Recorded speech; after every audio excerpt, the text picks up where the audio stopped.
Hello दोस्तों, नमस्कार। आप सभी के आईडी स्मार्ट क्लासेस में स्वागत है। आज हम कक्षा 6 की इतिहास, सामाजिक विज्ञान, हमारे अतीत का तीसरा चैप्टर पढ़ेंगे। बाकी 2 चैप्टर हम लोग पढ़ चुके हैं, जिनका वीडियो आपको हमारे टेलीग्राम की प्लेलिस्ट पर मिल जाएगा, यूट्यूब की प्लेलिस्ट में मिल जाएगा। और इनका पीडीएफ आप इस अध्याय में दिए गए क्यूआर से आप डाउनलोड कर सकते हैं। और साथ ही अगर आप चाहें तो आप ई पाठशाला ऐप या ई पाठशाला वेब पोर्टल से भी जाकर डाउनलोड कर सकते हैं। चलिए दोस्तों, शुरू करते हैं। और ये एनसीईआरटी के बिल्कुल बेस है। 0 से एक एक शब्द आपको समझाया जाएगा और हर शब्द आपके लिए एक नया प्रश्न बनाएगा, तो इसका विशेष ध्यान रखें, बहुत अच्छे से पढ़ें।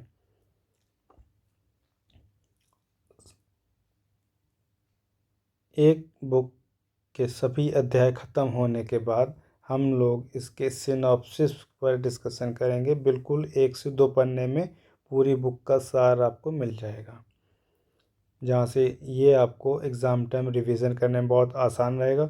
और उस सिनॉप्सिस को आप हमारे टेलीग्राम चैनल से जाकर डाउनलोड कर सकते हैं। हमारे यूट्यूब के डिस्क्रिप्शन में आपको जाकर टेलीग्राम चैनल का लिंक मिल जाए। कृपया वहाँ जाकर इसे ज्वाइन करें, जिससे आपको तैयारी करने में आगे बहुत मदद होगी। और एनसीईआरटी हमारे एग्ज़ाम यूपीएससी और स्टेट पीसीएस के लिए बहुत ही बेस है, यानी कि रामबाण का साबित होगी। इसलिए एनसीईआरटी को कभी इग्नोर मत करें। कक्षा मत देखें कि हम इतनी हायर स्टडीज़ कर रहे हैं, कक्षा 1 2 3 4 5 6 7 8 की चीज़ें हम क्या पढ़ेंगे। ऐसा कुछ नहीं है। आपको एग्ज़ाम देना, क्वालिफाई करना, सिंपल। चलिए शुरू करते हैं दोस्तों। चैप्टर है आरंभिक नगर।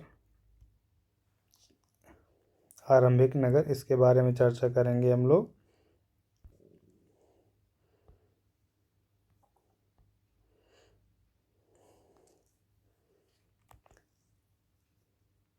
सिंधु घाटी सभ्यता या हड़प्पा की सभ्यता आप लोगों ने सुना होगा। उसके बारे में बस बेसिक सी छोटी छोटी चीज़ों को हम इस पर पढ़ेंगे। और डीप में पढ़ने के लिए आगे की कक्षाओं में एनसीईआरटीज़ में दिया हुआ है, लेकिन उससे पहले हम उनके मुख्य बिंदु, जो शुरुआती बिंदु हैं, उनको जानना ज़रूरी है। चलिए, अक्सर पुरानी इमारत अपनी कहानी बताती हैं। लगभग 150 साल पहले जब पंजाब में पहली बार रेलवे लाइनें बिछाई जा रही थी, तो इस काम में जुटे इंजीनियरों को अचानक हड़प्पा पुरस्तर मिला। देखिए, यहाँ से एक प्रश्न और बनता है कि रेलवे लाइन भारत में कब चली, कहाँ चली, कब शुरुआत हुई। 1853, याद रखें, मुंबई से ठाणे चली थी। 13 किलोमीटर समथिंग की दूरी थी, जो कि आधुनिक पाकिस्तान में है। उन्होंने सोचा कि यह एक ऐसा खंडर है जहाँ से अच्छी ईंटें मिलेंगी। यह सोचकर वे हड़प्पा के खंडरों में हजारों ईंटें उखाड़ ले गए, जिससे उन्हें रेलवे लाइन बिछाई मतलब जिससे उन्होंने रेलवे लाइन बिछाई। इससे कई इमारतों की पूरी तरीके नष्ट हो गए। अच्छा, जब ईंटें उखड़ जाएंगी तो बनी बनाई इमारतें तो सिंपल सी बात नष्ट हो जाएंगी। उसके बाद लगभग 80 साल पहले पुरातत्वविदों ने इस स्थान को ढूंढा और तब पता चला कि यह खंडहर उपमहाद्वीप के सबसे पुराने शहर में से एक है। चूँकि इस नगर की खोज सबसे पहले हुई थी, इसीलिए बाद में मिलने वाले इस तरह के सभी पुरास्थलों, जो इमारतों और चीज़ें मिली हैं, उन्हें हड़प्पा सभ्यता की इमारतों कहा गया। इन शहरों का निर्माण लगभग 4700 वर्ष पहले हुआ था। कहने का मतलब ये कि हड़प्पा सभ्यता का सबसे पहला जो नगर था, हड़प्पा नाम की जगह पर मिला। और इसके बाद मिलने वाले सभी स्थानों को इस जगह से जोड़कर उनका नाम दिया गया।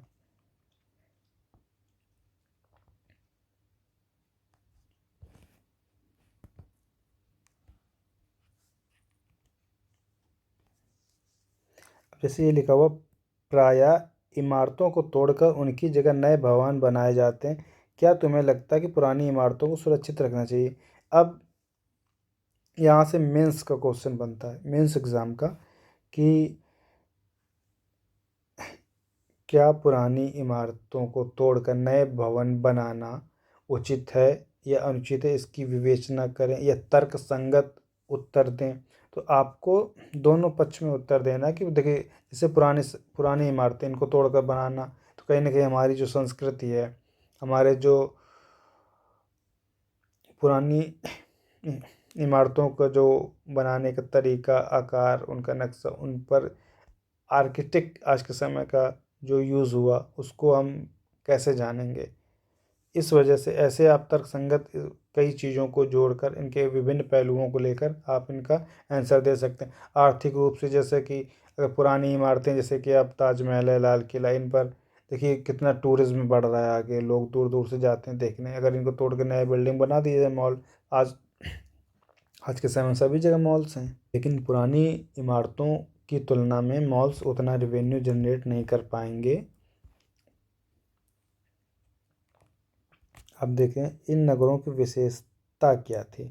इन नगरों में से कई को दो या उससे ज़्यादा हिस्सों में विभाजित किया गया था।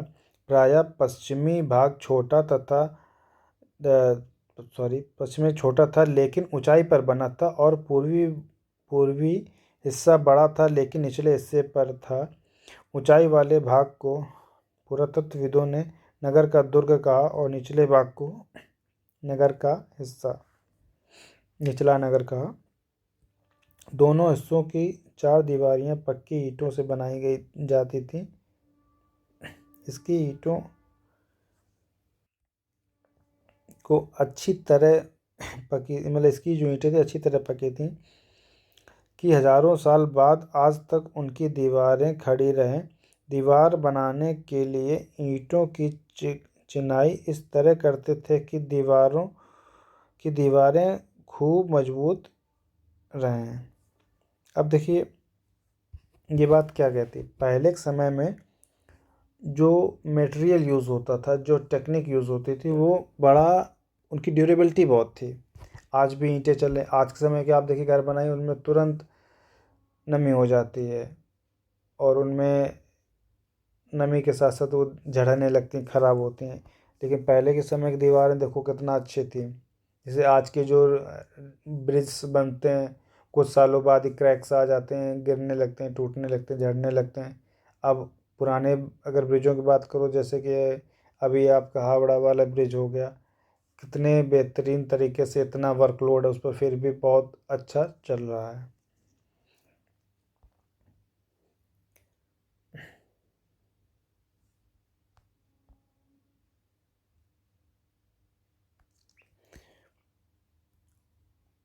कुछ नगरों में, नगर दुर्ग में कुछ खास इमारतें बनाई गई थीं। मिसाल के तौर पर मोहनजोदड़ो में खास तालाब बनाया गया था जिसे पुरातत्वविदों ने महान स्नानागार कहा। इस तालाब को बनाने में ईंट और प्लास्टर का इस्तेमाल किया गया था। इससे पानी का रिसाव रोकने के लिए प्लास्टर के ऊपर चारकोल की परत चढ़ाई गई थी।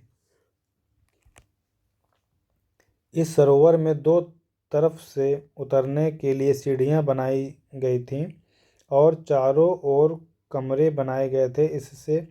इसमें भरने वाले पानी कुएं से निकाला जाता था।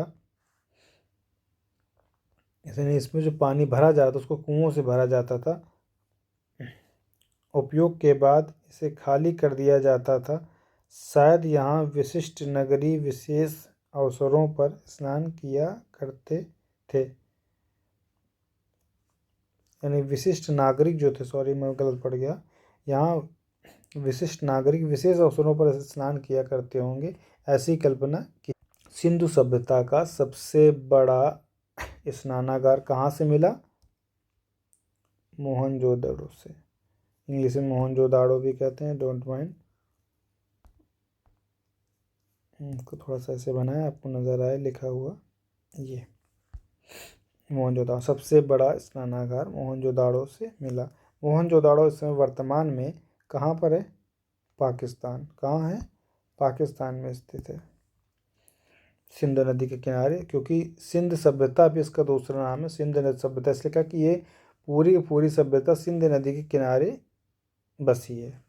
उसके जो नगर हैं सारे सिंध नदी के किनारे ही मिलते हैं। मेंस के लिए प्रश्न की क्या कारण है कि हड़प्पा सभ्यता के नगर सिंधु नदी के किनारों पर ही स्थित हैं? देखिए सवाल ऐसे बनते हैं। बिल्कुल कक्षा 6 का बेसिक ही तो है, पर आप सोचेंगे यार ये क्या कक्षा 6 में रखा हुआ है। ऐसा कुछ नहीं है, बिल्कुल कारण ऐसे पूछ सकते हैं, आप बता सकते हैं, इसको कई चीज़ों से जोड़ के बता सकते हैं। नदी के किनारे की ज़मीन उपजाऊ होना, पानी का निरंतर मिलना, ऐसे और बहुत से कारण हैं इनको आप रिलेट करके अपना आंसर लिख सकते हैं। कालीबंगा और लोथल जैसे अन्य नगरों में अग्निकुंड मिले जहां संभवतः यज्ञ किए जाते होंगे। हड़प्पा, मोहनजोदाड़ो और लोथल जैसे, देखिए अब इन जगहों को विशेष ध्यान रखिएगा, नगरों में बड़े बड़े भंडार गृह मिले। बड़े बड़े क्या मिले? भंडार गृह। अब यहाँ ये लाइन जो लास्ट वाली है आपकी बहुत इम्पोर्टेंट, इसको सॉरी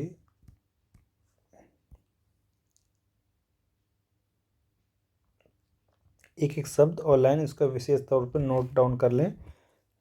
जगह कालीबंगा, ये आपकी कालीबंगा, लोथल जैसे अन्य नगरों से अग्निकुंड मिले, और हड़प्पा, मोहनजोदड़ो और लोथल जैसे कुछ नगरों में बड़े बड़े भंडार गृह, इसका भी ध्यान रखें, भंडार गृह जहाँ ये लोग अपने अनाज वगैरह रखते होंगे, ऐसी जगह वहाँ से मिली हैं।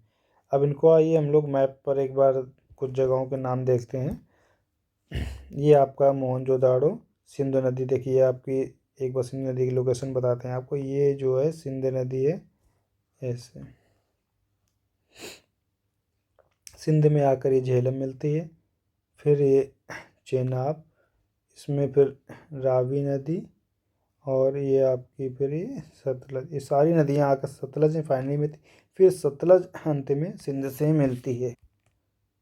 इन नदियों का क्रम हम बिल्कुल उत्तर से दक्षिण की तरफ याद रखेंगे, ऐसे, और उत्तर से दक्षिण और एक क्रम के रूप में। और याद करने की ट्रिक आपको मैं बताता हूँ, ट्रिक है मैंने अभी पढ़ाई हुई दूसरी वीडियो में, आप हमारा वहाँ पे भी देख सकते हैं, बाकी शॉर्ट तरीके आपको यहाँ भी बता देते हैं।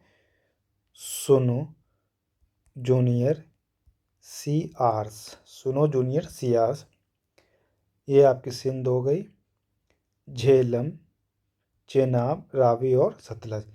एस से शुरू है और एस से ख़त्म है, इस बात को ध्यान रखें। इनका क्रम कभी कभी कई एग्ज़ामों में पूछ दिया जाता है, तो इस तरीके से आप इनको याद रखें। चलिए आप इनकी और भी स्थानों को देखते हैं। मोहनजोदाड़ो, इसका मोहनजोदाड़ो, गंगवेरीवाला,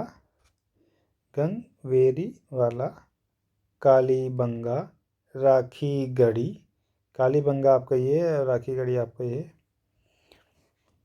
चन्हूदाड़ो, सुतकांगे, डोर भी कहीं कहीं लिखे मिलेगा, कहीं कहीं सुतकांगो लिखा मिलेगा,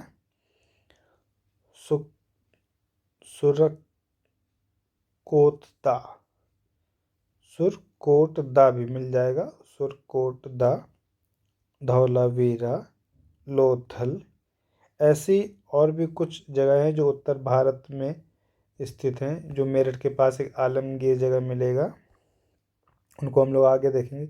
अच्छा, इसका एक छोटा सा पॉइंट और हम देख लेते हैं। ये नगर आधुनिक पाकिस्तान के पंजाब और सिंध प्रांतों, भारत के गुजरात, राजस्थान, हरियाणा और पंजाब के प्रांतों में मिले हैं। इन सभी स्थलों में पुरातत्वविदों को अनोखी वस्तुएं मिली हैं, जैसे मिट्टी के लाल बर्तन जिन पर काले रंग के चित्र बने थे, पत्थर के बाट, मोहरें, मनके, तांबे के उपकरण और पत्थर के लंबे ब्लेड आदि। अच्छा, जो मिट्टी के बर्तन बनते थे उस सब पकी हुई मिट्टी, उनको क्या टेराकोटा मिट्टी, टेराकोटा मिट्टी, इसका ध्यान रखें, आगे आपको काम आएगा नाम टेराकोटा। क्या नाम मिट्टी का, लिख देता हूँ, सॉरी, टेराकोटा।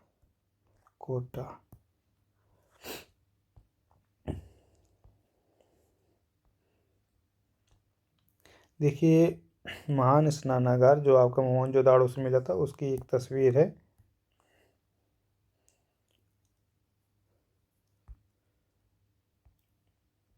अब उस समय के भवन, नाले और सड़कों के बारे में देखेंगे हड़प्पा सभ्यता के।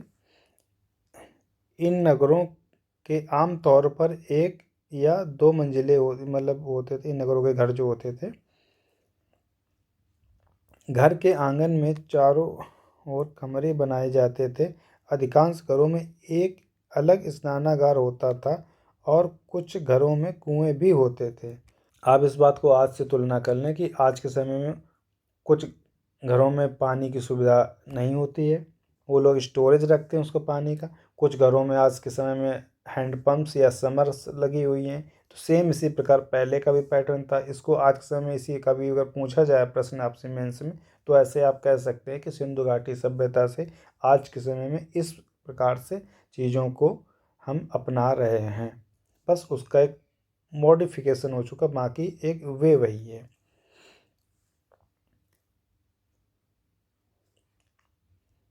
कई नगरों में ढके हुए नाले थे। इन्हें सावधानी से सीधी लाइन से बनाया जाता था। हर नाली में हल्की ढलान होती थी ताकि पानी आसानी से बह सके। अक्सर घरों की नालियों को सड़कों की नालियों से जोड़ दिया जाता था,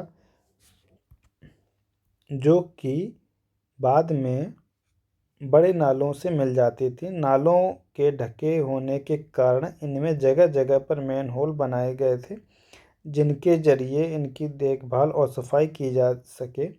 घर, नाले और सड़कों के निर्माण योजनाबद्ध तरीके से एक साथ ही किया जाता था। देखिए आज के समय से तुलना कीजिए 5,000 8,000 साल पहले की बात है, जब ना कोई आर्किटेक्ट था ना कोई इंजीनियर था, पर उस समय के लोग भी कितना डेवलप थे कि एक ऐसा आधुनिक नगर उस समय बनाया जिसकी कार्बन कॉपी हम लोग आज भी यूज़ करते हैं। जैसे चंडीगढ़ सोसाइटी, पूरा सिंधु घाटी सभ्यता का एक वर्तमान एग्जाम्पल, नोएडा आपका, ऐसे और भी कई आधुनिक नगर हैं जो उसके पैटर्न को फॉलो कर कर ही बनाए गए। उस समय इनकी सड़कें आपस में एक दूसरे से समकोण काटती थीं, घर चौड़ी चौड़े सड़कें थीं। आज के समय में देखिए आप, घर अंदर बहुत अच्छे बने पर वहाँ जाने का सही रास्ता नहीं है। पर इनसे क्या सीख मिलती कि पहले के समय में लोग कितना डेवलप थे, उनकी सोच क्या थी, क्या उनके पास गाड़ी बस ट्रेन ट्रक कुछ नहीं था, पर फिर भी उनके पास सड़कें बहुत चौड़ी, व्यवस्थित, नाले बने थे ढके हुए। आज के समय में नाले देख लीजिए, गवर्नमेंट का काम, नाला बना दिया, मैनहोल टूटा हुआ, ढक्कन टूटा हुआ, कोई मतलब नहीं। उस समय लोग कितना जागरूक थे, 8,000 साल पहले की बात है। इस तरीके से आप अपने मेंस के लिए आंसर राइटिंग कर सकते हैं, मतलब चर्चा करते हुए, और एक विश्लेषणात्मक एनालिसिस करके आप उसका आंसर लिख सकते हैं कि आज के समय में कहाँ कहाँ इसको अप्लाई किया जा सकता है।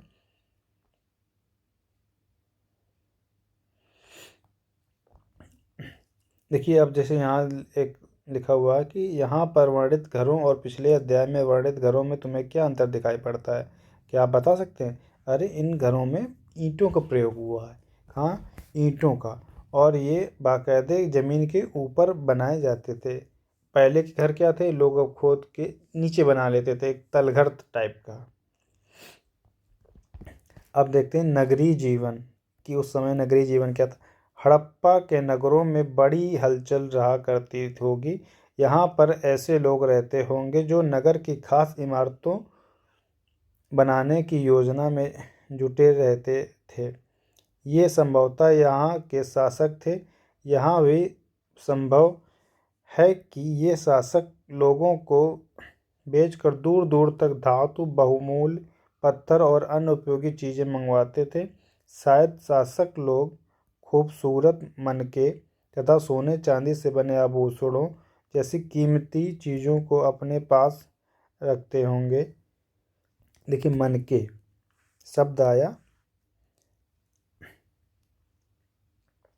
मनके सोने चांदी से बने आभूषणों। अब मनके क्या, मनके एक आभूषण का है, जैसे कि मोती। मनके क्या, मोती, मोतियों से बनी माला और सोने चांदी से बने आभूषण। इस समय देखिए, इससे पहले वाले युग में जो नवपाषाण युग था, वहाँ तक लोगों को लोहा और तांबे का ज्ञान हो चुका था। अब यहाँ लोग सोना और चांदी भी पहचानने लगे और उनके आभूषण यानी कि ज्वेलरीज बनाकर यूज़ करने लगे। सॉरी, इन नगरों में लिपिक भी होते थे जो मोहरों पर तो लिखते ही थे, शायद अन्य चीज़ों पर भी लिखते होंगे जो बच नहीं पाई। कहने का मतलब, जैसे आज के समय में लिपिक मतलब टाइपिस्ट, जैसे आज टाइपिस्ट होते हैं, उस समय भी उनके एक लिपिक यानी लिखने वाले लोग होते थे जो उनके मोहरों पर लिखते थे और शायद अन्य चीज़ों पर भी लिखा होगा उनका रख रखाव। जैसे आज हम लोग डायरी बनाते हैं, शेड्यूल्ड प्रोग्राम रखते हैं। जो इंसान उस समय 8,000 साल पहले घर इतने विधिवत रूप से बना सकते, तो उनका भी एक शेड्यूल्ड मेन्यू होगा जो वो लोग लिखते पढ़ते लिख कर रखते होंगे, ऐसी कल्पना की जाती है। इसके अलावा नगरों में शिल्पकार स्त्री पुरुष भी रहते थे जो अपने घरों या किसी उद्योग स्थल पर तरह तरह की चीज़ें बनाते होंगे।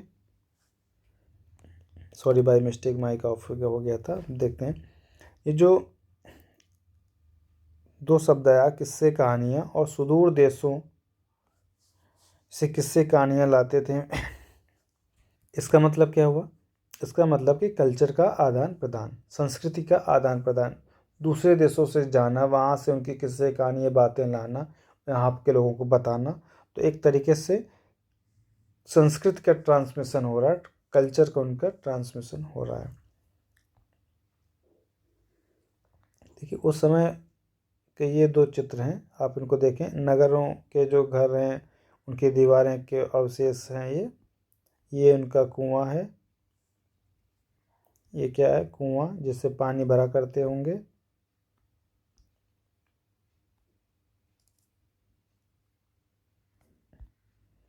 और साथ ही ये उनके नगरों के अवशेष की, मतलब नगरों की जो दीवारें हैं घरों की अवशेष से कुछ मिले हैं। अब आप इससे अंदाज़ा लगा सकते हैं कि लोगों ने उस समय कहाँ तक अपने आप को डेवलप कर रखा था, विकसित कर रखा था। नगर में रहने वाले लोगों की एक सूची बनाओ। अरे, नगर में कौन लोग रहते थे? वहाँ के साहूकार, वहाँ के शासक, वहाँ के लोग, प्रजा, काम करने वाले। इस तरीके से आप इनको बता सकते हैं। क्या इनमें से कुछ लोग ऐसे हैं जो मेहरगढ़ जैसे गांव में रहते होंगे? बिल्कुल रहते होंगे। मेहरगढ़ वहाँ का एक आधुनिक नगर था, तो वहाँ रहते भी होंगे लोग। शासक हुआ, प्रजा हुई उनकी, वहाँ पर व्यापार करने वाले वैश्य हुए। इस तरीके से बहुत लोग रहते होंगे। सबसे ऊपर मोहनजोदड़ो की एक सड़क और उसमें बना एक नाला, ऊपर एक कुआं। देखिए, अब जैसे कि इस चित्र में भी बताया कि वहाँ के बने दीवारों, घरों और उनके दीवारों के अवशेष हैं। तो ये इतने गहराई में जिससे उन्होंने नाला बनाया, उस नाले के अवशेष हैं। नाले की दीवारों के अवशेष हैं, उसका चित्र है। और साथ ही नीचे ये कुआं है, इसके बारे में अब देखते हैं क्या है। ऊपर जो है मोहनजोदाड़ो की एक सड़क और उसमें बना नाला और ऊपर एक कुआं, बाईं और नीचे हड़प्पा सभ्यता की एक मोहर। ये आपकी हो गई हड़प्पा सभ्यता की एक मोहर बनी है।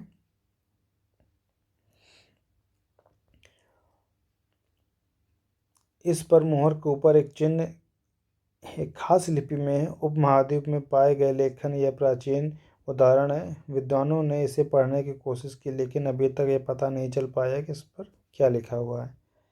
और ये कुछ मोहरें और उनकी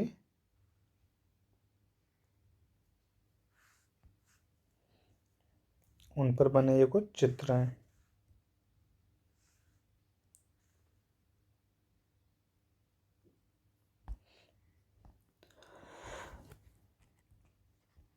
इन मोहरों के ऊपर जो एक खास प्रकार की जो लिपि लिखी हुई, आज तक इसको डिकोड नहीं किया जा सकता, अभी तक कोई पढ़ नहीं पाया। उपमहाद्वीप में पाए गए लेखन का एक प्राचीनतम उदाहरण है।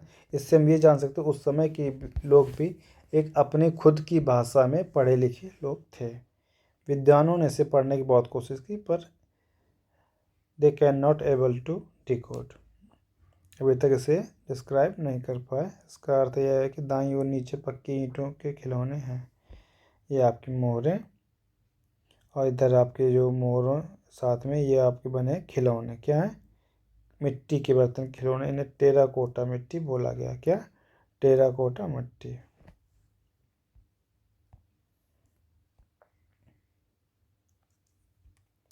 नगर और नए शिल्प। नगर और नए शिल्प। नगर और नए शिल्प के मतलब नया वहाँ का काम, हाथ हाथ से निर्मित जो होता है उस शिल्प कला कहते हैं। अब कुछ ऐसी चीज़ों के बारे में अध्ययन करेंगे जो हड़प्पा नगरों से प्राप्त हुई हैं। पुरातत्वविदों को जो चीज़ें वहाँ से मिली उनमें अधिकतर पत्थर, शंख, तांबे, कांसे, सोने और चांदी जैसी धातुओं से बनाई गई थी। तांबे और कांसे से औजार, हथियार, गहने और बर्तन बनाए जाते थे। सोने और चांदी के गहने और बर्तन भी बनाए जाते थे। अब सोने और चांदी के भी बर्तन थे उस समय, तांबे और कांसे के भी थे। यहाँ से मिली सबसे आकर्षक वस्तुओं में से मनके, बाँट और फलक हैं। मनके यानी मोती, बाँट और फलक ऐसे ये हैं।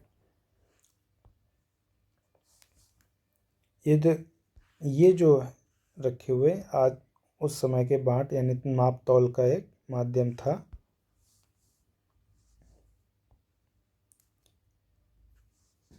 ये आपके कुछ आभूषण से, ये आपके फलक।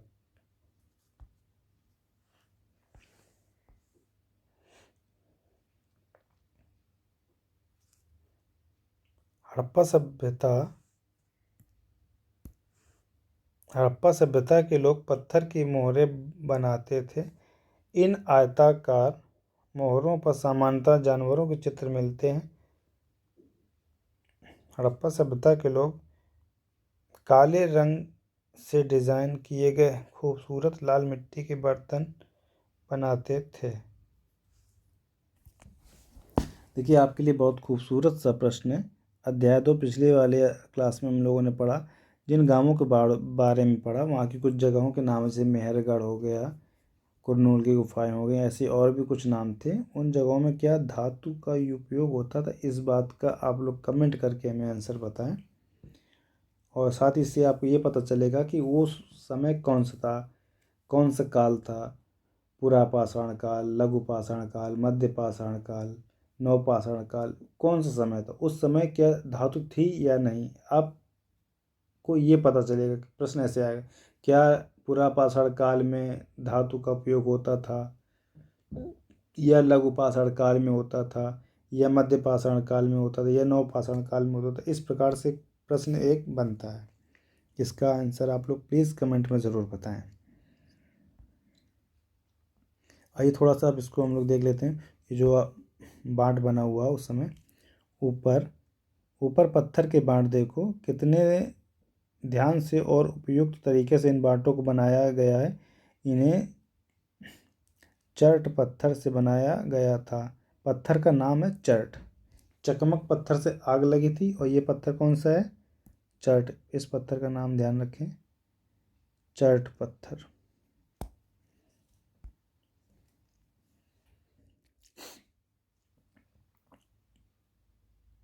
बहुमूल्य पत्थर और धातुओं को तौलने के लिए बनाया गया होगा। अब ये जो मध्य में मनके या इनसे बने कई कार्नेलियन पत्थरों से बनाए गए थे। पत्थरों को काट कर तराश कर मनके बनाए गए। इनके बीच छेद किए गए थे ताकि धागा डालकर माला बनाई जाए। अब आप कल्पना कीजिए इतने पतले पतले पत्थरों को काट कर बनाना, तराशना, और उस समय उनमें छेद करके एक आभूषण तैयार करना, क्या कला होगी उन लोगों के अंदर। आज तो हम लोग मशीनों का प्रयोग करते हैं, उस समय के लोग कैसे करते हो ज़रा सोच के देखिए। मध्य में दाएं पत्थर के धारदार फलक, हम लोगों ने ये बात की थी। आपका ये क्या है, ये है फलक, पत्थर के हैं।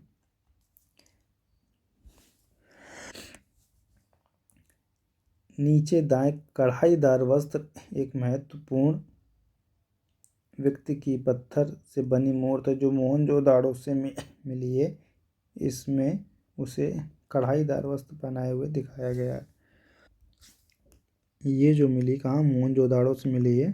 इसमें देखिए इस व्यक्ति ने जो कपड़े पहन रखे हैं ये डिज़ाइनदार कढ़ाईदार बने हुए, इसका मतलब उन लोगों को कपड़ों पर डिज़ाइन करना भी आता था। और साथ ही साथ आप ये विशेष ध्यान दें, इस व्यक्ति को आपको एक दाढ़ी सी दिख रही होगी, तो कहने का मतलब आज के समय में जो ट्रेंड चल रहा दाढ़ियों का, देखिए कितने हज़ार साल पहले का ट्रेंड है। लोगों को लगता है कि आज का नया फैशन है। हर चीज़ एक समय के बाद लौट कर आती है, वैसे ही है। अब क्या वे पत्थर के बाँट बनाते थे? स्वाभाविक, अभी ऊपर बात कर चुके, बनाते थे। संभवतः 7,000 साल पहले मेहरगढ़ में कपास की खेती होती थी। मोहनजोदाड़ो से कपड़े के टुकड़ों के अवशेष, चांदी के एक फूलदान में के ढक्कन तथा कुछ अन्य तांबे की वस्तुओं से चिपके हुए मिले। पकी मिट्टी तथा फेंस से बनी हुई कलाकृतियाँ सूती कताई का संकेत देती हैं। देखिए इस पैराग्राफ का एक एक शब्द फिर बहुत ही महत्वपूर्ण है, क्योंकि यहाँ क्या क्या बोला गया। देखिए मोहनजोदाड़ो से क्या मिला, कपड़े के टुकड़ों के अवशेष। एक तो कपड़ा, क्योंकि इस मूर्ति में दिखाया भी गया मोहनजोदाड़ो से इससे मूर्ति मिली। एक फूलदान के ढक्कन तथा कुछ अन्य तांबे की वस्तुओं से चिपके हुए मिले। कपड़े के टुकड़े की बात करें, इन असात जिनमें मिले मतलब वो वस्तुएं भी वहाँ पाई गई। प्रश्न ऐसे, क्या वहाँ पर ऐसा कुछ मिला? तांबे की वस्तुएं वो कहाँ से मिली? मोहनजोदाड़ो से। पकी हुई मिट्टी तथा फेंस से बनी कलाकृतियाँ सूती कताई का संकेत हैं। अब शब्द आया चांदी, मतलब चांदी से अवगत थे। पकी हुई मिट्टी से अवगत थे। फेंस से बनी कलाकृति थी। और क्या, हाँ एक और अच्छी बात, चलिए आपको कमेंट के लिए छोड़ देते हैं। फेयंस क्या है, आप क्या आपको पता? अगर पता तो प्लीज़ कमेंट जरूर करें। फेयंस, व्हाट इज़ फेयंस? इसके बाद इनमें से अधिकांश वस्तुओं का निर्माण विशेषज्ञों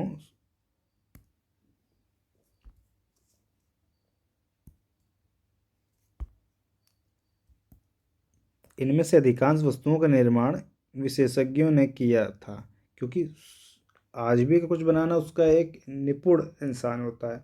ऐसा नहीं कि हर कोई किसी गारा काम करने वाले व्यक्ति से कह दो कि भाई ऐसा है, तुम्हें एक घर का डिज़ाइन बना दो, स्केच बना दो, ब्लू प्रिंट बना दो, नहीं होगा। उससे कह दो ये कार का कोई पार्ट असेंबल कर दो, नहीं। हर क्षेत्र का एक अपना विशेषज्ञ होता है।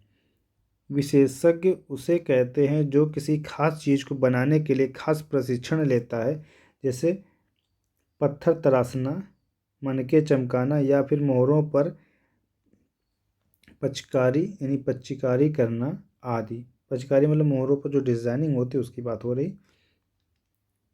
मूर्ति का चेहरा देखकर आकर्षक ढंग से बनाया गया है और उसकी दाढ़ी कितनी अच्छी तरह से दर्शाई गई है, यह किसी भी विशेषज्ञ मूर्तिकार का ही काम हो सकता है। जैसे कि पिछली ये मूर्ति हम लोगों ने देखी, ये फिर से दिखा देते हैं। इस मूर्ति में देखिए ये जो दाढ़ी कितने अच्छे तरीके से बनाई गई है, और ये कोई कलाकार ही कर पाएगा जो उसका विशेषज्ञ होगा। हर व्यक्ति विशेषज्ञ नहीं हो सकता था। हमें यह पता नहीं है कि क्या सिर्फ पुरुष ही ऐसा कामों में प्रशिक्षण हासिल करते थे या फिर महिलाएं भी, क्योंकि अब इसके बारे में कोई साक्ष्य नहीं, पर वो काम मिले हैं, उनके काम के साक्ष्य मिले, पर किस जेंडर ने किया ये डिफाइन नहीं हो सकता, ना ही कभी कोई कर सकता है। शायद कुछ महिलाएं और पुरुष दोनों इस काम में दक्ष थे, हो सकता है ऐसा भी। आपसे पूछा मैंने फेंस, चलिए एक बार फिलहाल मैं बता देता हूँ, वरना आप तो वीडियो देख के स्किप कर देंगे, क्या करना है पढ़ के।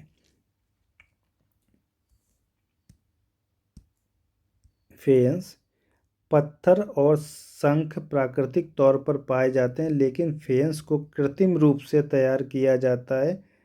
बालू या स्फटिक पत्थरों के चूर्ण को गोंद से मिलाकर उसमें उनसे बनाई हुई वस्तुएं जो बनाई जाती थी उस मटेरियल से, उसे क्या कहते हैं, उसके बाद उन वस्तुओं को एक चिकनी परत चढ़ाई जाती थी। इस चिकनी परत के रंग प्रायः नीले या हल्के समुद्री हरे होते थे। फेंस से मनके चूड़ी वाले तथा छोटे बर्तन बनाए जाते। ये जो मटेरियल था, इनको इस मटेरियल से जो बनाया जा रहा है वो फेंस है, और उन पर एक चमकदार परत जो लगाई जाती, चढ़ाई जाती है, उसकी बात की जा रही है। तो इस तरीके से फेंस शब्द कभी आ जाएगा प्रश्न में तो आप कंफ्यूज मत होना कि आखिर फेंस क्या है, ये कौन सी बला आ गई। अच्छा शब्द है, डायरेक्ट आपको कभी न कभी पूछा ही जा सकता है, ध्यान रखें इस बात का। कच्चे माल की खोज में, कच्चा माल उन पदार्थों को कहते हैं जो या तो प्राकृतिक रूप से मिलते हैं या फिर किसान या पशुपालक उनका उत्पादन करते हैं, जैसे लकड़ी या धातुओं के अयस्क प्राकृतिक रूप से उपलब्ध कच्चे माल हैं। इनमें फिर कई तरह की चीज़ें बनाई जाती हैं। मिसाल के तौर पर किसानों द्वारा पैदा किए गए कपास को कच्चा माल कहते हैं, जिसके बाद उसकी कताई बुनाई करके कपड़ा तैयार किया जाता है। हड़प्पा में लोगों को कई चीज़ों हड़प्पा में लोगों को कई चीज़ें वहाँ से मिली थीं, लेकिन तांबा, लोहा, सोना, चांदी और बहुमूल्य पत्थरों जैसे पदार्थों को दूर दूर से आयात करते थे। मतलब वहाँ पर चीज़ें मिली, पर वहाँ उनका उत्पादन नहीं हुआ। ये चीज़ें कहीं बाहर दूर से मंगाए गए, कहीं बाहर दूर से मंगाए गए। हड़प्पा के लोग तांबे का आयात संभवतः आज के राजस्थान से करते थे। यहाँ तक कि पश्चिम एशियाई देश ओमान से भी तांबे का आयात किया जाता था। कांसा बनाने के लिए तांबे के साथ मिलाई जाने वाली धातु टिन का आयात आधुनिक ईरान और अफगानिस्तान से किया जाता था। सोने का आयात आधुनिक कर्नाटक और बहुमूल्य पत्थर का आयात गुजरात, ईरान और अफगानिस्तान से किया जाता है। इस पैराग्राफ में लिखी एक एक बात, एक एक शब्द को बहुत अच्छे से नोट डाउन करिए।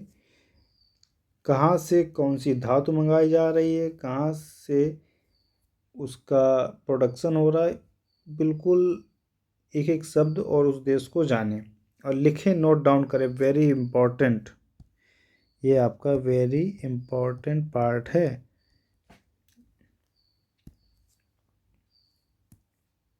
देखिए, एक लकड़ी का बना हुआ खिलौना है, जिसके बारे में भी हम बात करेंगे।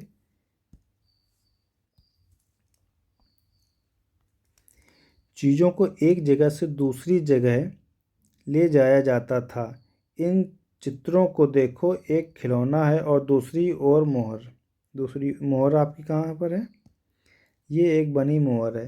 जैसे आज हम लोग मोहरों का यूज़, यानी कि आप सिंपल वर्ड में समझें, पैसा, रुपया एक माध्यम है विपणन बाजार का, एक दूसरे से लेन देन करने का। एक वस्तु के बदले पैसा अगर बेची जा रही, खरीदी, तो उसके बदले उसको कुछ दिए तो वो है पैसा, मूल्य। उसी प्रकार पहले के लोग इस मोहर का यूज़ करते थे, आदान प्रदान, इनकी एक कीमत निर्धारित हुआ करती थी। अब देखिए आगे कह भी पूछा भी गया, क्या तुम बता सकते हो कि हड़प्पा के लोग आयात के लिए किन साधनों का प्रयोग करते थे? पिछले अध्यायों में हमने तुमको पहिए वाले वाहनों की जानकारी दी गई थी। अब आपके लिए एक सवाल कि पहिए का आविष्कार किस काल में हुआ? Please give answer in comment box. Please give answer in comment box. बहुत ही ध्यान से। पहिए का आविष्कार किस काल में हुआ? सीधा प्रश्न बहुत बार। आग का आविष्कार कब हुआ? लोहा की खोज कब हुई? तांबे की कब हुई? इनसे बनने वाले एलॉय की खोज कब हुई? तांबे में जो मिश्र धातु बनाए तब लोगों ने किस समय बनाना सीखा? छोटे पत्थरों से बने औजार किस काल में बनाए गए? ये सवाल है। हर देखिए एक एक सवाल आपकी इस बुक में हम पढ़ चुके हैं। नगरों में रहने वाले बच्चों के लिए भोजन। अब नगर में रहने वाले बच्चे हैं, उन क्या खाना पीना खाते पीते हैं, आइए देखते हैं। लोग नगरों के अलावा गांवों में भी रहते थे। वे अनाज उगाते थे और जानवर पालते थे। किसान और चरवाहे ही शहरों में रहने वाले शासकों, लेखकों और दस्तकारों को खाने के सामान देते थे। पौधों के अवशेषों से पता चलता है कि हड़प्पा के लोग गेहूं, जौ, दालें, मटर, धान, तिल और सरसों उगाते थे। इतनी फसलों से वो लोग अवगत हो चुके थे। जमीन की जुताई के लिए हल का प्रयोग एक नई बात थी। हड़प्पा काल के हल तो नहीं बच पाए, लेकिन वे प्रायः लकड़ी से बनाए जाते थे। लेकिन हल के आकार के खिलौने मिले हैं। इस क्षेत्र में बारिश कम होती थी, इसीलिए सिंचाई के लिए लोगों ने कुछ तरीके अपनाए होंगे। वास्तव में यह पानी का संचय किया जाता होगा। ज़रूरत पड़ने पर उससे फसलों की सिंचाई की जाती होगी। जैसा कि बता चुके हैं, जैसा कि इतिहास है। इतिहास हमेशा एक संभावना, क्योंकि उस समय कोई वीडियोग्राफी नहीं थी, ऐसा कोई फोटोग्राफ नहीं है, एविडेंस। तो जो चीज़ें मिली उनसे एक कल्पना की जा सकती है ऐसा पहले हुआ करता होगा। जैसे कि ये एक आपको दिख रहा है खिलौना है जो हल के आकार का बना हुआ। इस पर देखिए यहाँ छोटा सा बिंदु है जो एक होल है ड्रिल किया हुआ। इससे इसको बांधकर पशु के खींचा जाता होगा। अब इस बात का ऐसा कोई साक्ष्य नहीं है आज के समय में कि ये जो हल चलाने वाला काम है उस समय कौन करता था। कौन का मतलब पुरुष या महिला या दोनों करते थे। जैसे आज भी लोग अपने घरों काम बटाते हैं, उस समय भी करते हैं, स्वाभाविक सी बात है। अब आगे, हड़प्पा के लोग गाय, भैंस, भेड़ और बकरियां पालते थे। बस्तियों के आसपास तालाब और चारागाह होते थे, लेकिन सूखे महीने में मवेशियों के झुंड को चारा पानी की तलाश में दूर दूर तक ले जाया जाता था। वे बेर जैसे फलों तक को इकट्ठा करते थे, मछलियां पकड़ते थे, हिरण और जैसे जानवरों का शिकार भी करते थे। गुजरात में हड़प्पा कालीन नगर तथा सूक्ष्म निरीक्षण। कच्छ के इलाके में खादिर बेत के खिलौने धौलावीरा नाम नगर बसा था। धौलावीरा कहाँ है? कच्छ, गुजरात। याद रखें, सीधा पूछा जाएगा धौलावीरा कहाँ है, किस राज्य में? गुजरात के कच्छ में। वहाँ साफ पानी मिलता था और जहाँ जमीन उपजाऊ थी। जहाँ हड़प्पा सभ्यता के कई नगर 2 भागों में विभक्त थे, वहीं धौलावीरा नगर 3 भागों में विभक्त था। इसके हर हिस्से के चारों ओर पत्थर की ऊंची ऊंची दीवारें बनाई गई थीं। इसके अंदर जाने के लिए बड़े बड़े प्रवेश द्वार थे। इस नगर में एक खुला मैदान भी था जहाँ सार्वजनिक कार्यक्रम आयोजित किए जाते होंगे। यहाँ मिले कुछ अवशेषों में हड़प्पा लिपि के बड़े बड़े अक्षरों को पत्थरों में खुदा पाया गया है। इन अभिलेखों को संभवतः लकड़ी में जड़ा गया था। यह एक अनोखा अवशेष है क्योंकि आमतौर पर हड़प्पा के लेख मोहर जैसी छोटी वस्तुओं पर पाए जाते थे। अब देखिए, धौलावीरा जगह गुजरात के कच्छ में। कहाँ है? गुजरात के कच्छ में जगह है। इतना पूरा मैं कर देता हूँ। ये नगर गुजरात के कच्छ में है। ठीक, यहाँ से क्या मिला? साफ पानी मिलता था। साफ पानी मिलता था। ज़मीन यहाँ की उपजाऊ थी। इस तरीके से देखिए, अब यहाँ बड़ी बड़ी ऊंची ऊंची दीवारें। सवाल ऐसे, बड़ी बड़ी ऊंची ऊंची दीवारें हड़प्पा सभ्यता की किस जगहों में उसके साक्ष्य पाए गए? धौलावीरा। तो ऐसे आपको प्रश्न पूछे जाएंगे प्रीलिम्स में। और इससे कई बार सवाल आया हुआ है कि हड़प्पा सभ्यता आज के समय वर्तमान समय में हम उसे किस तरीके उपयोग में ला रहे हैं, उस सभ्यता को, उसका नगरीकरण आज के समय से कितना ज़्यादा रिलेट कर रहा है, ऐसे प्रश्न आएंगे आपको। तो जब आप कोई छोटी छोटी चीज़ें पता होंगी तब आप मेंस में आंसर लिख पाएंगे। Mains answer to the point नहीं होता, अप्लाइड क्वेश्चन होते हैं, उनके बारे में अगर जानकारी नहीं तो हम एक लाइन भी नहीं लिख पाएंगे। गुजरात की खंबात की खाड़ी गुजरात की खंबात की खाड़ी से मिलने वाली साबरमती एक उपनदी के किनारे बसा लोथल नगर है। ऐसे स्थान पर बसा था जहाँ कीमती पत्थर जैसा कच्चा माल आसानी से मिल जाता था। यह पत्थरों, शंखों और धातुओं से बनाई गई चीज़ों का एक महत्वपूर्ण केंद्र था। इस नगर में एक भंडार गृह भी था।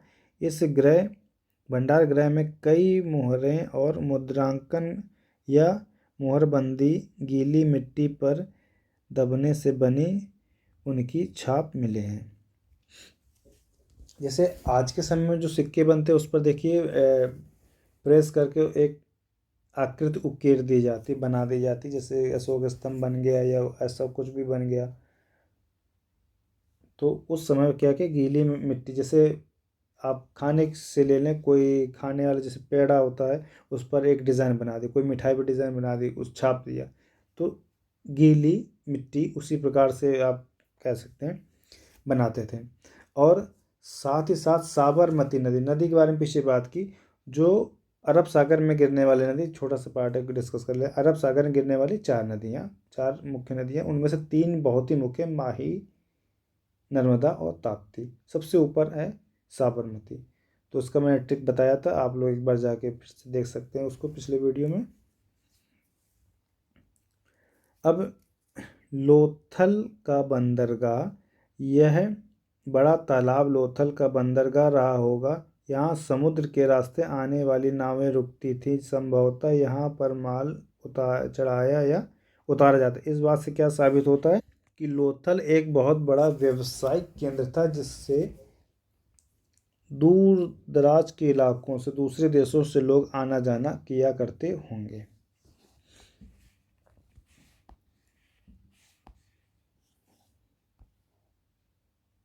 देखिए एक चित्र है, इसको पहचानिए कि क्या है। यहाँ जो पानी का स्टोरेज है साफ सुथरा है। यहाँ पर एक इमारत मिली है जहाँ संभवतः मनके बनाने का काम होता था। पत्थर के टुकड़े, अध बने मनके बनाने वाले उपकरण और तैयार मनके भी यहाँ से मिले। लोथल जो जगह है, यहाँ से बहुत ही भारी मात्रा में बेशकीमती आभूषण, मनके, पत्थर, इस तरीके की चीज़ें वहाँ से साक्ष्य पाए गए हैं। और जहाँ लोथल एक बंदरगाह नगर भी था, जहाँ से लोग व्यापार किया करते होंगे, ऐसा माना जाता है। मुद्रा, मोहर और मुद्रांकन या मोहरबंदी, देखिए ये आपको चित्र दिख रहा होगा, ध्यान से देखिए इस पर। इस चित्र में ये जैसे मोहर, इस पर देखिए डिज़ाइन सी आपको दिख रही होगी, और इस तरीके से गीली मिट्टी पर दबाकर ऐसे निशान बनाए जाते थे। मोहरों का प्रयोग सामान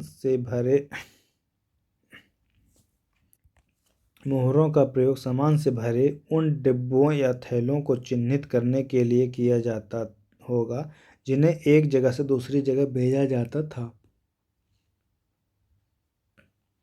थैलों को बंद करने के बाद उनके मोहरों पर गीली मिट्टी पोतकर उन पर मोहर लगाई जाती थी। मोहर की छाप को मोहरबंदी कहते हैं। अगर यह छाप टूटी हुई नहीं होती तो यह साबित हो जाता कि सामान के साथ छेड़छाड़ नहीं हुई है।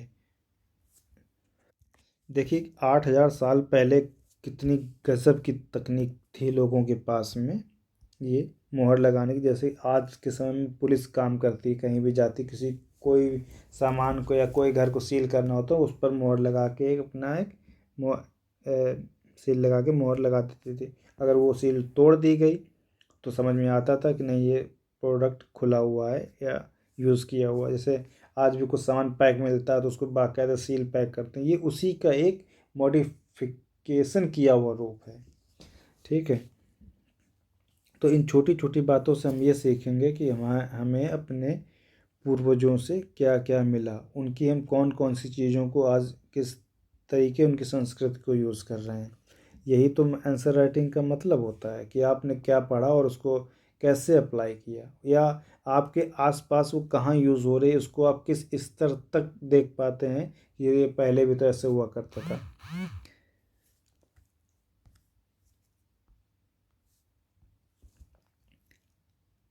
सभ्यता सभ्यता का अंत का रहस्य, आखिर इतने जब डेवलप सभ्यता थी उसका अंत कैसे हुआ। अब ये बस इस चैप्टर का लास्ट ही पार्ट है, आइए देखते हैं। सभ्यता का अंत कैसे हुआ, आप जरा खुद गेस करके बताइए, पढ़ने से पहले थोड़ा सा दिमाग पे जोर डालिए। सभ्यता कैसे अंत हुई, या तो बाहरी कोई आक्रमण हुआ, या जानवरों ने आक्रमण किया, या वहाँ कोई प्राकृतिक आपदा आई, यही कुछ कारण रहे होंगे। चलिए अब आगे देखते हैं कि हमारे साक्ष्य क्या कहते हैं। लगभग 3,000 साल पहले एक बड़ा बदलाव देखने को मिलता है। अचानक लोगों ने इस नगर को छोड़ दिया। लेखन, मोहर और बाँटों का प्रयोग बंद हो गया। दूर से कच्चे माल का आयात काफ़ी कम हो गया। मोहनजोदड़ो से सड़कों पर कचरे के ढेर बनने लगे। जल निकास प्रणाली नष्ट हो गई और सड़कों पर ही झुग्गी नुमा घर बनाए जाने लगे। यह सब क्यों हुआ कुछ पता नहीं है। कुछ विद्वानों का कहना है कि नदियाँ सूख गई थीं। अन्य का कहना है कि जंगलों का विनाश हो गया था, तथा कारण यह भी हो सकता है कि ईंटें पकाने के लिए ईंधन की ज़रूरत पड़ती थी। इसके अलावा मवेशियों के बड़े बड़े झुंडों से चारागाह और घास वाले मैदान समाप्त हो गए थे। कुछ इलाकों में बाढ़ आ गई, लेकिन इन कारणों से यह स्पष्ट नहीं हो पाता कि सभी नगरों का अंत कैसे हो गया, क्योंकि बाढ़ और नदियां सूखने के जो असर है कुछ ही इलाकों में हुआ होगा। ऐसा लगता है कि शासक का नियंत्रण समाप्त हो गया, जो कि जो कि ये जो परिवर्तन हुआ उसका असर साफ साफ नज़र आया। परिवर्तन का असर बिल्कुल साफ दिखाई देने लगा। आधुनिक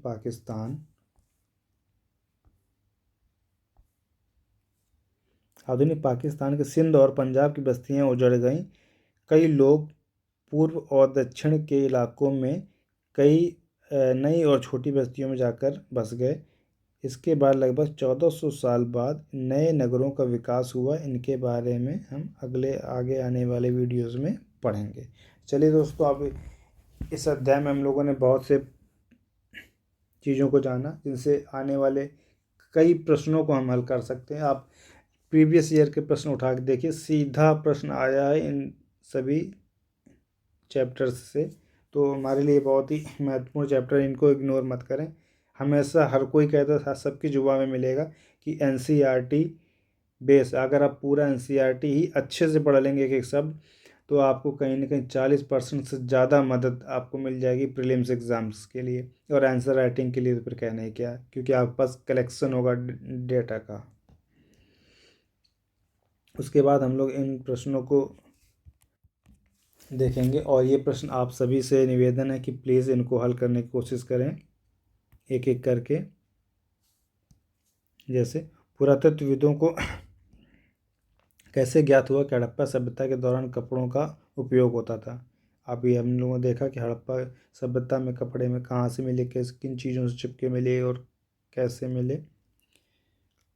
सुमेलित कीजिए, तांबा कहाँ से मिला, सोना कहाँ से मिला, टीन बहुमूल्य पत्थर कहाँ से मिले। हड़प्पा के लोगों के लिए धातुएं, लेखन, पहिया और हल क्यों महत्वपूर्ण थे। अरे आप ज़रा कल्पना कीजिए कि जैसे आज के समय में हमारे लिए आभूषण, पैसा, गाड़ियाँ या और घर क्यों महत्वपूर्ण है। तो ऐसे ही आप उस समय के लोगों के लिए सोच सकते हैं। अच्छा, इसमें अब बात करते हैं उपयोगी शब्द कौन कौन से हैं। नगर आया, नगर दुर्ग आया, लिपिक आया, मुहर है, शिल्पकार है, धातु है, विशेषज्ञ है, कच्चा माल, हल और सिलाई। ये इस चैप्टर के बहुत ही महत्वपूर्ण शब्द हैं। इन पर आप चर्चा करें, अपने दोस्तों से करें, उन्हें समझें, समझाएं, बताने की कोशिश करें। अपना एक ग्रुप बहुत ही अच्छा रखें, जिन व्यक्तियों से बात करें वो भी आपके लेवल पर पढ़ाई लिखाई कर रहे हो, ताकि उनको समझाने बताने में भी आसानी हो और आप भी आसानी से समझ सकें। दोस्तों के साथ चर्चा जरूर करें जो भी पढ़ा हुआ है। इस तरीके से इस चैप्टर में और भी कुछ प्रश्न दिए हुए, इनको ज़रा आप लोग हल करने की कोशिश करें। इसका PDF आप इसी अध्याय के शुरुआत में सबसे ऊपर आपको मिल जाएगा, जो QR है उसको स्कैन कर लें, या डायरेक्ट आप ई पाठशाला